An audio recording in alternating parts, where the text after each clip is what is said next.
2024 के चुनाव को लेकर इस्लामिक कट्टरपंथियों के साथ में अखिलेश यादव का समझौता हुआ है। इस्लामिक कट्टरपंथियों के एजेंट के रूप में अखिलेश यादव जी और स्वामी प्रसाद मौर्य काम कर रहे हैं कि हिंदुओं में विभाजन हो। अगर ये सामाजिक न्याय की बात कर रहे होते तो रामचरितमानस के ऊपर सवाल उठा रहे हैं, तो फिर ये कुरान के लिए भी बोलते कि कुरान की तो आयत में साफ साफ लिखा हुआ है कि जो इस्लाम को नहीं मानता वो काफिर है।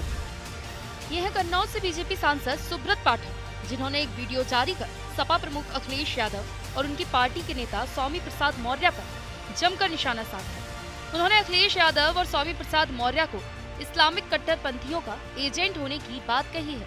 बीजेपी सांसद के इन आरोपों से एक बार फिर सियासी गलियारे में हलचल तेज हो गई है। बीजेपी सांसद सुब्रत पाठक ने कहा कि 2024 के चुनाव को लेकर अखिलेश यादव का इस्लामिक कट्टरपंथियों से समझौता हुआ है और अब खुद सपा अध्यक्ष अखिलेश यादव और उनकी पार्टी के एमएलसी स्वामी प्रसाद मौर्य जातियों में विवाद उत्पन्न कर जातिवाद की खाई को गहरा करते जा रहे हैं और हिंदुओं का विभाजन करने में जुट गए हैं। इससे निश्चित तौर पर इस्लामिक कट्टरपंथियों का लाभ होगा। यही वजह है कि अखिलेश यादव और स्वामी प्रसाद मौर्य कट्टरपंथियों के एजेंट के रूप में काम कर रहे हैं।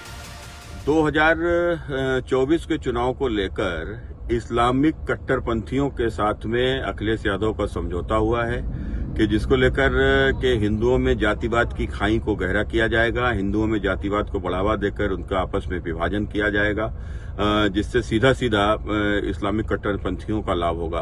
तो निश्चित रूप से इस्लामिक कट्टरपंथियों के एजेंट के रूप में अखिलेश यादव जी और स्वामी प्रसाद मौर्य काम कर रहे हैं कि हिंदुओं में विभाजन हो।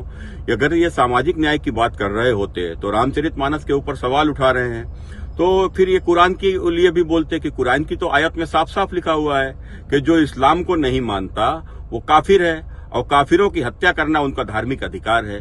तो इस बात को कहते तो लिहाजा ये बात बिल्कुल सिद्ध हो गई है कि अखिलेश यादव और स्वामी प्रसाद मौर्य दोनों इस्लामिक कट्टरपंथियों के एजेंट के रूप में काम कर रहे हैं।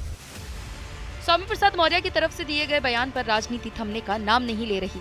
बीजेपी के कई बड़े नेताओं ने सपा अध्यक्ष अखिलेश यादव से स्वामी प्रसाद मौर्य को लेकर कई सवाल पूछे थे, लेकिन पार्टी के प्रवक्ताओं का ये कहना था कि स्वामी प्रसाद मौर्य का ये निजी बयान है। मगर इतने बड़े सियासी विवाद के बावजूद भी पार्टी में स्वामी प्रसाद मौर्य का कद कम नहीं हुआ, बल्कि इसे और भी ज्यादा ताकत दे दी गई।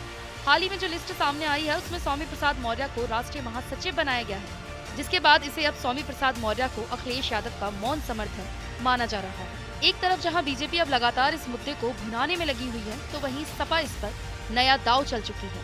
अब फिलहाल देखना होगा कि आखिर ये मामला कहां तक जाता है।